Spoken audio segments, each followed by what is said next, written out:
I feel nauseous, believe me. Never had a lot of shit come easy. Had to work hard, struggle just to be me. Had to rise up just so they could see me. Did what I had to do just to feed me. And what was left over I put towards my dreaming.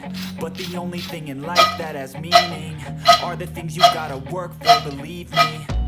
Take into your hands a plan. Your own hands can land your own brand. And damn, I feel like no one takes accountability. They want the credibility, convincingly unwilling to put in the hours it takes to get some power. Don't be f***ing sour. Take a cold shower. Scream until you're louder. Work until you're prouder. And f*** all the doubters. They're just your downers. I swear to God they all let me down. तर नमस्कार, स्वागत आहे तुमच्या सगळ्यांचं आपल्या एका नवीन रेसिपीमध्ये. तर आज आपण पाहणार आहोत आपल्या सर्वांचेच आवडते कुरकुरीत असे फ्रेंच फ्राईज कसे बनवायचे. तर त्याच्यासाठी काय काय साहित्य घेतलंय ते पाहूया. इथं मी चवीनुसार मीठ घेतलेलं आहे, 2 चमचे व्हिनेगर घेतलेले आहे या वाटीमध्ये, 2 चमचे काळी मिरीची पूड बारीक करून मी घेतलेली आहे मिक्सरमध्ये. काळी मिरीची जी पूड आहे ती आपण जेव्हा आपले फ्रेंच फ्राईज तळून तयार होतील तेव्हा त्याच्यावरती टाकण्यासाठी घेतलेली आहे बारीक करून, फ्रेंच फ्राईजची चव वाढवण्यासाठी. आणि इथं मी 4 मोठ्या साईजचे आणि फ्लॅट असे बटाटे घेतलेले आहेत.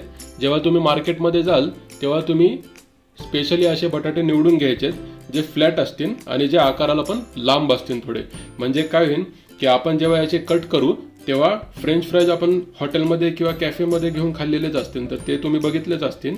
ते लांबीला थोडे मोठे असतात, कमीत कमी 3 इंचाचे तरी आपले काप झाले पाहिजेत. अशा हिशोबाने लांब आणि पातळ असे बटाटे बघून घ्यायचे म्हणजे व्यवस्थित आपल्याला काप करता येतात. तर सर्वप्रथम आपण या बटाट्यांच्या साली सोलून घेऊयात. अशा प्रकारे सर्व बटाट्यांच्या साली मी काढून घेतलेल्या आहेत. आता आपण या बटाट्याचे फ्रेंच फ्राईजच्या आकाराचे स्लाइस करून घेणार आहोत. फ्रेंच फ्राईजचे कट्स करून घेण्याआधी मी इथे एका ट्रेमध्ये बर्फाचं पाणी तयार करून घेतलेलं आहे. आपल्याला हे बर्फाचं चिल्ड वॉटर याच्यासाठीच पाहिजे की जेव्हा आपण बटाट्याचे फ्रेंच फ्राईजचे स्लाइसेस कट करू तेव्हा ते कट केल्यानंतर लगेचच आपल्याला या पाण्यामध्ये टाकायचं आहे. याचं कारण असं आहे की जेव्हा आपण बटाट्याचे स्लाइसेस करतो तेव्हा त्या स्लाइसेसच्या वरच्या भागावरती स्टार्च असतात आणि त्या स्टार्च निघून जावे म्हणून आपल्याला या चिल्ड अशा वॉटरमध्ये त्यांना कट केल्या टाकायचं आहे. जर आपण अशी क्रिया केली तर जेव्हा आपण ते स्लाइसेस तळायला घेऊ तेव्हा ते छान असे कुरकुरीत तळले जातात. म्हणून स्लाइसेस कट करायच्या आधीच तुमचं हे आईस कोल्ड वॉटर तयार असलं पाहिजे. आता आपण बटाट्याचे स्लाइसेस करून घेऊया. सर्वप्रथम बटाटा घेतला की त्याच्या बाजूच्या ज्या कडा असतात त्या साधारणपणे अशा गोलाकार असतात.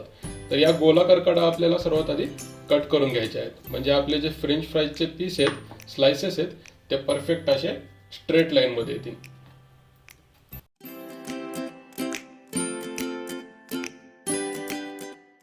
आता पाहू शकता तुम्ही याचा छान असा एक आयताकृती भाग तयार झालेला आहे.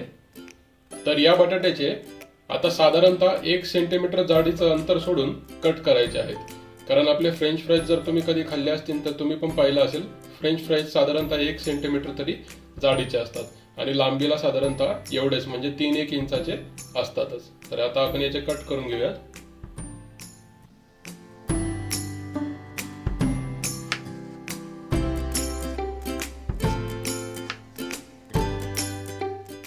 उभे कट आपण करून घेतलेले आहेत. आता परत याला असं आडवं ठेवून परत याला कट करून घ्यायचं. आता आपण परत 1 सेंटीमीटरची जाडी सोडायची.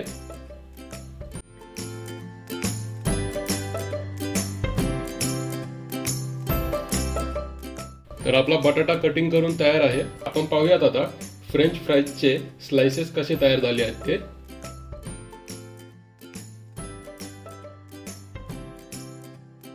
पाहू शकता तुम्ही व्यवस्थित लांबीला हे तयार झालेले आहेत. जे स्लाइसेस तुम्हाला असे जाड वाटत असतील थोडेसे त्यांचे परत डबल कट करून घ्यायचे म्हणजेच मध्यभागी त्यांना परत कट करून घ्यायचं अशा प्रकारे. तर जसं की मी मगाशी तुम्हाला सांगितलं होतं फ्रेंच फ्राईजचे पीस कट करून झाल्या आपल्याला ते आईस कोल्ड वॉटरमध्ये टाकायचे आहेत. तर आता आपण ते आईस कोल्ड वॉटरमध्ये टाकूयात म्हणजे याच्यावरचे सगळे स्टार्च व्यवस्थित असे निघून जातील आणि हे तळल्यावरती कुरकुरीत असे तयार होतील. अशाच प्रकारे सर्व फ्रेंच फ्राईजचे पीस आपल्याला कट करून आईस कोल्ड वॉटरमध्ये 10 मिनिटं तरी कमीत कमी ठेवायचे आहे। अशा प्रकारे सर्व बटाट्याचे स्लाइसेस करून आपण आईस कोल्ड वॉटरमध्ये थोडा वेळ 10 मिनिटं भिजायला ठेवलेला आहे। तुम्ही या पाण्याचा कलर बघू शकता कसा चेंज व्हायला लागलेला आहे। तर हा जो कलर चेंज आहे हा बटाट्याच्या स्लाइसेसच्या सरफेसवरचे जे स्टार्च निघून जात असतं हा त्याच्यामुळेच कलर चेंज होत असतो। तर आता आपण 10 मिनिटं हे पीस असेच थंड व्हायला ठेवूयात। 10 मिनिटं झालेली आहेत। फ्रेंच फ्राईजचे पीस जेव्हा मी आईस कोल्ड वॉटरमध्ये भिजायला ठेवलेले होते त्याच वेळी मी कढईमध्ये पाणी पण उकळायला ठेवलेलं होतं। तर पाण्याला छान अशी उकळी आलेली आहे, तुम्ही पाहू शकता। चांगल्यापैकी अशी उकळी येऊन द्यायची आणि मग आता आपण फ्रेंच फ्राईजचे जे पीस आहेत ते या पाण्यामध्ये 80% कमीत कमी शिजवून घेणार आहोत। कमीत कमी 10 मिनिटांसाठी आपण या उकळलेल्या पाण्यामध्ये फ्रेंच फ्राईजचे स्लाइसेस शिजवून घ्यायचे आहेत।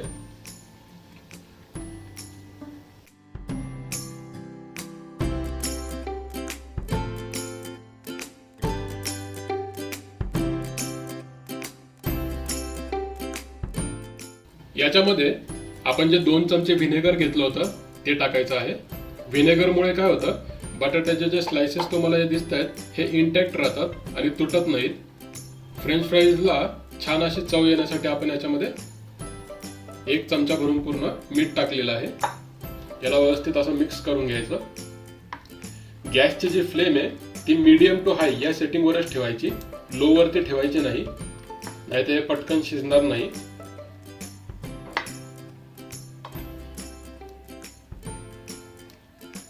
5 मिनिट झाले की हे थोडंसं असं हलवून घ्यायचंय, म्हणजे बटाटे वरचे पण छान असे शिजले जातील।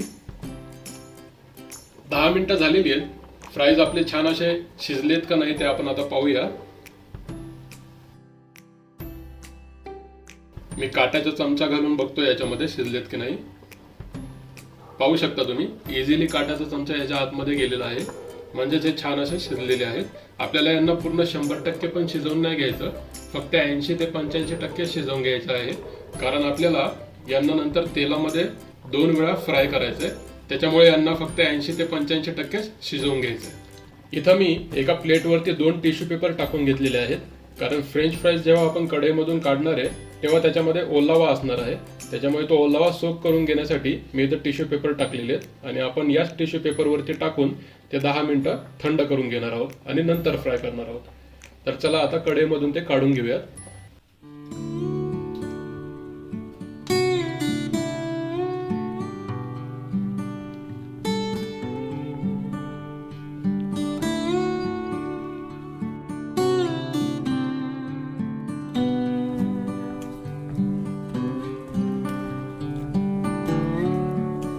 यांना प्लेटमध्ये व्यवस्थित असं पसरून घ्यायचंय, म्हणजे ते पटकन सुकतील।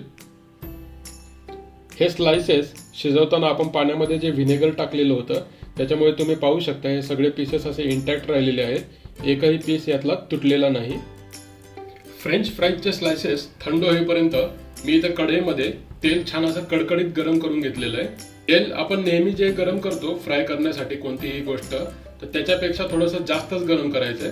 मी हे तेल जवळपास 15 मिनिट गरम केलेलं आहे। म्हणजे सुरुवातीला जसं मी तुम्हाला सांगितलं की आपण 2 टप्प्यांमध्ये फ्रेंच फ्राईज फ्राय करून घेणार आहोत, तर पहिल्या टप्प्यामध्ये म्हणजे आता आपण हाय फ्लेम ठेवूनच या कडकडीत तेलामध्ये फ्रेंच फ्राईज 1 मिनिटासाठी मोजून 1 मिनिटासाठी फ्राय करून घेणार आहोत। म्हणजे फ्रेंच फ्राईजचं जे हे बाहेरचं आवरण आहे याला छान अशी तेलाची कोटिंग येते आणि नंतर दुसऱ्या टप्प्यामध्ये 10 मिनिटासाठी गॅसची फ्लेम लो करून परत त्याला फ्राय करून घेणार आहोत, म्हणजे परफेक्ट असे कुरकुरीत फ्रेंच फ्राईज आपले घरच्या घरी तयार होतात। तर चला आता आपण 1 मिनिटासाठी हाय फ्लेमवरच या कडकडीत तेलामध्ये फ्रेंच फ्राईज फ्राय करून घेऊयात। छान असे थंड झालेले आहेत फ्रेंच फ्राईज आणि टिश्यू पेपर खाली टाकल्यामुळे ते वाळलेले पण आहेत, म्हणजे सुकलेले पण आहेत। तर आता आपण हे फ्रेंच फ्राईज फ्राय करून घेऊयात। तेलामध्ये हे स्लाइसेस सोडताना अगदी सावकाशपणे सोडावेत, कारण तेल आपण खूप कडकडीत असं गरम करून घेतलेलं आहे। गॅसची फ्लेम पूर्ण हायच ठेवायची आहे आणि 1 मिनिटासाठी मोजून 1 मिनिटासाठी ते फ्राय करून घ्यायचे आहे।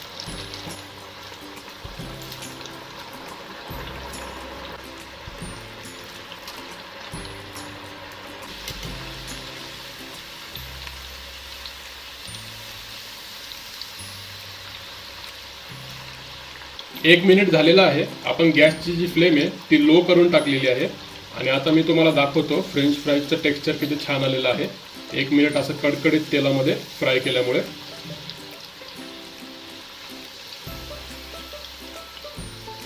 पाहू शकता तुम्ही किती छान असं टेक्स्चर आलेलं आहे फ्रेंच फ्राईजला.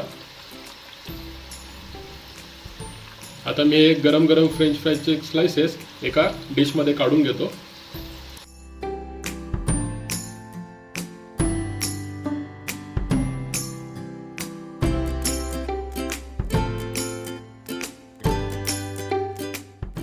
या स्लाइसेसला थोडंसं असं स्प्रेड करून घ्यायचंय. हे स्लाइसेस आपण परत 10-1 मिनिटासाठी थंड करून घेणार आहोत आणि नंतर 10 मिनिटानंतर परत आपण ज्या कढईमध्ये आता फ्राय केलेलं होतं त्याच कढईमध्ये गॅसची फ्लेम लो ठेवून परत 10 मिनिटासाठी फ्राय करून घेणार आहोत. म्हणजे त्याला छान असा गोल्डन ब्राऊन कलर येईल. आपल्या या स्लाइसेसला किती छान असं टेक्स्चर आलेलं आहे बघा. कडकडीत असं गरम तेलामध्ये फ्राय करून घेतल्यामुळे 1 मिनिटभर किती सुंदर असं टेक्स्चर आलेलं आहे याला. 10 मिनिटं झालेली आहेत. स्लाइसेस हे छान असे थंड झालेले आहेत. ज्या कढईमध्ये आपण स्लाइसेस आधीच हाय फ्लेमवरती तळून घेतल्या होत्या त्याच कढईमधलं तेल आपण परत वापरणार आहोत आणि आता आपण गॅसची फ्लेम पूर्णपणे लो ठेवणार आहोत. हे आता फ्रेंच फ्राईजचे स्लाइसेस आपण या लो फ्लेमवरती गोल्डन ब्राऊन कलर येईपर्यंत तळून घ्यायचे आहेत, फ्राय करून घ्यायचे आहेत. हलकासा गोल्डन ब्राऊन कलर येईपर्यंत आपण हे स्लाइसेस परत एकदा फ्राय करून घेणार आहोत. तर साधारणतः 15 मिनिटं झालेली आहेत. तुम्ही पाहू शकता फ्रेंच फ्राईजला हलका असा गोल्डन ब्राऊन कलर यायला सुरुवात झालेली आहे. या पॉइंटला आपण गॅस बंद करून टाकायचा.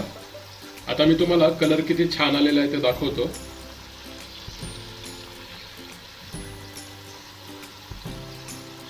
पाहू शकता तुम्ही छान असा गोल्डन ब्राऊन कलर आलेला आहे आणि कुरकुरीत झालेले आहेत. आता आपण यांना एका बाउलमध्ये किंवा मोठ्या पॅनमध्ये काढून घ्यायचं. तेल छान असं निथळून द्यायचं कारण आपल्याला आता यांना मीठ आणि काळी मिरीची पूड टाकून थोडंसं टॉस करून घ्यायचं आहे. आवाजावरून तुम्हाला कळालंच असेल हे किती छान असे कुरकुरीत झालेले आहेत ते. मी एक फ्रेंच फ्राईजचा स्लाइस हातामध्ये घेतलेला आहे. तुम्हाला किती कुरकुरीत झालेला आहे तो हे दाखवण्यासाठी. तर मी काट्याच्या चमच्याने आता तुम्हाला दाखवतो.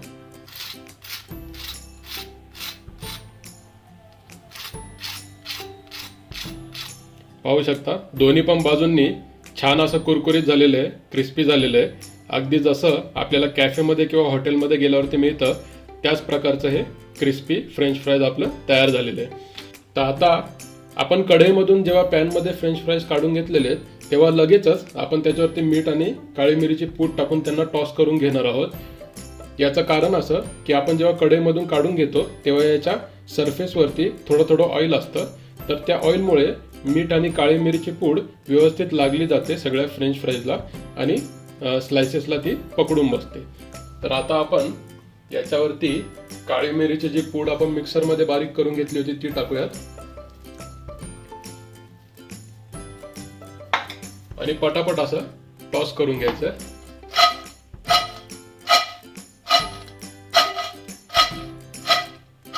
मी टॉस करताना तुम्हाला फ्रेंच फ्राईजचा जो आवाज येतोय त्याच्यावरून तुम्हाला कळालंच असेल हे किती छान आणि कुरकुरीत झालेले आहे. अगदी परफेक्ट अशी आपली ही डिश तयार झालेली आहे.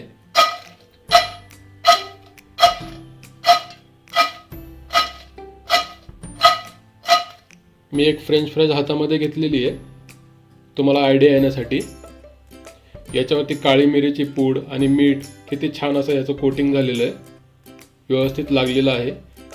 याच्यासाठीच आपण जेव्हा कढईमधून काढून घेतो फ्रेंच फ्राईज तेव्हा लगेचच आपल्याला याच्यावरती मीठ आणि काळी मिरीची पूड टाकून याला टॉस करून घ्यायचं आहे.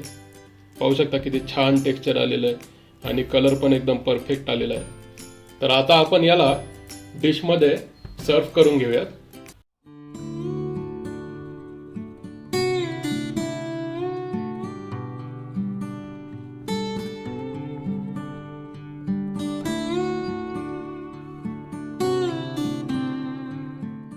तर अशा प्रकारे आपली ही कुरकुरीत क्रिस्पी अशी फ्रेंच फ्राईजची डिश तयार झालेली आहे. किती सुंदर असा गोल्डन ब्राऊन कलर आलेला आहे तुम्ही पाहू शकता.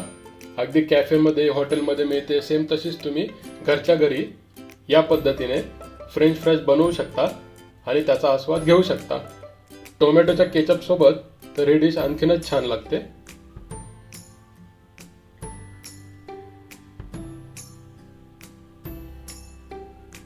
लहान मुले तर हे फ्रेंच फ्राईज खूपच आवडीने खातात. आणि जर का तुम्हाला हे थोडेसे तिखट बनवायचे असतील तर ज्याप्रमाणे आपण मीठ आणि काळी मिरीचे पूड पॅन मध्ये टाकून हे टॉस करून घेतलेत त्याचप्रमाणे तुम्ही काश्मीरी लाल तिखट, गरम मसाला, थोडासा चाट मसाला हे सगळे इंग्रेडियंट्स ऍड करून परत एकदा टॉस करून घेऊ शकतात. म्हणजे तुम्हाला ही डिश अजून पण चटपटीत अशी बनवता येईल. तर मी सांगितलेल्या खास ट्रिक्सने ही रेसिपी तुम्ही पण नक्की तुमच्या घरी एकदा ट्राय करून बघा आणि कशी झाली ती कमेंटमध्ये मला नक्की सांगा. आणि ही रेसिपी जर तुम्हाला आवडली असेल तर नक्की हिला लाईक करा, शेअर करा आणि आपल्या चॅनलला सबस्क्राईब सुद्धा करा. थँक्यू.